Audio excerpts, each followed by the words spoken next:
Hello, Mishpachim. How are you guys? I am coming with the third reading of the Torah portion in Breshis of Toldot. It is called Toldot, and we are in the third reading today. I am again reading from my Hebrew English Chitas, and with Rashi as commentary, and let us begin. Third reading, which starts right here. And we are in chapter 26. Third reading, Rashi down here, and Torah up here. All right, let us begin. Third reading. We'll begin verse 13, chapter 26. Thus, the man prospered and continued to prosper until he became extremely wealthy. All right, down here, verse 13. He became extremely wealthy to the extent that people were saying, "Better the dung of Isaac's mules than Avimelech's silver and gold." Verse 14, Torah. He owned flocks and herds and many business enterprises, and the Philistines envied him. Verse 14, Rashi. Means much work, in Old French, ouvrin. The word here refers to one piece of work, whereas here is a collective noun that means many activities. Verse 15, Torah. The Philistines blocked up all the wells that his father's servants had dug in the days of his father Abraham, and filled them with earth. Verse 15, Rashi. The Philistines blocked up, for they said, "They are an impediment to us because of invading troops that may attack us." Onkelos translates these words as, which is an expression of stopping up, and so it is used in Talmudic language, stops up the heart. Verse 16, Torah. Avimelech said to Isaac, "Go away from us, for you have become much more powerful than we are." Verse 17, Torah. Isaac went away from there and camped in the Gerar Valley and settled there. Verse 17, Rashi, in the Gerar Valley, far away from the city. Verse 18, Torah. Isaac redug the other wells of water that had been dug in the days of his father Abraham, which the Philistines had blocked up after Abraham's death, and gave them the same names that his father had given them. Verse 18, Rashi. Isaac redug the wells that had been dug in the days of his father Abraham, and the Philistines had blocked up. Before Isaac journeyed away from Gerar, he redug them. Verse 19, Torah.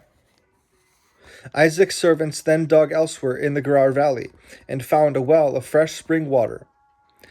Verse 20, Torah. The shepherds of Gerar quarreled with Isaac's shepherds, saying, "Since we use this land to pasture our flocks, the water you have discovered is ours." Isaac named the well Esek, contention, because they had contended with him. Verse 20, Rashi. Esek means affair or contention. Here it means dispute. Means the Philistines had engaged him in strife and dispute over it.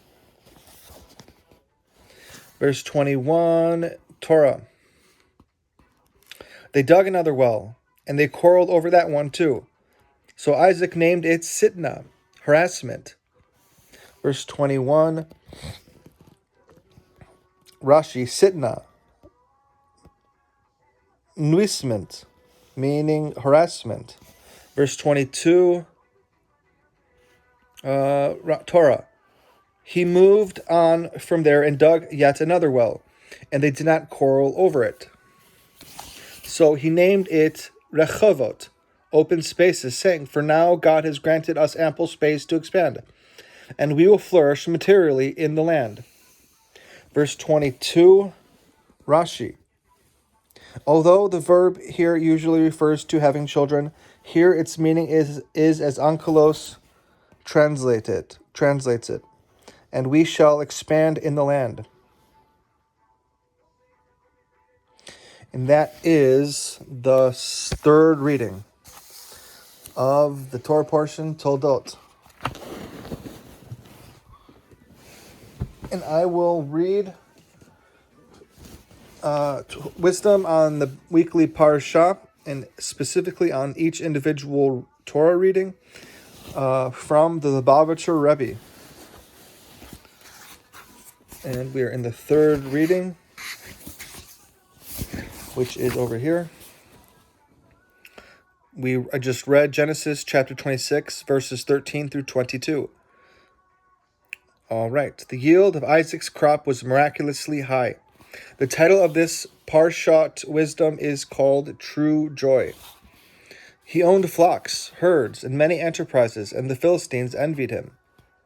The Philistines personified unrestrained, excessive levity and mindless frivolity for its own sake. They saw no point in happiness derived from spirituality. They were thus the antithesis of Abraham and Isaac, who personified the joy that comes from feeling close to God.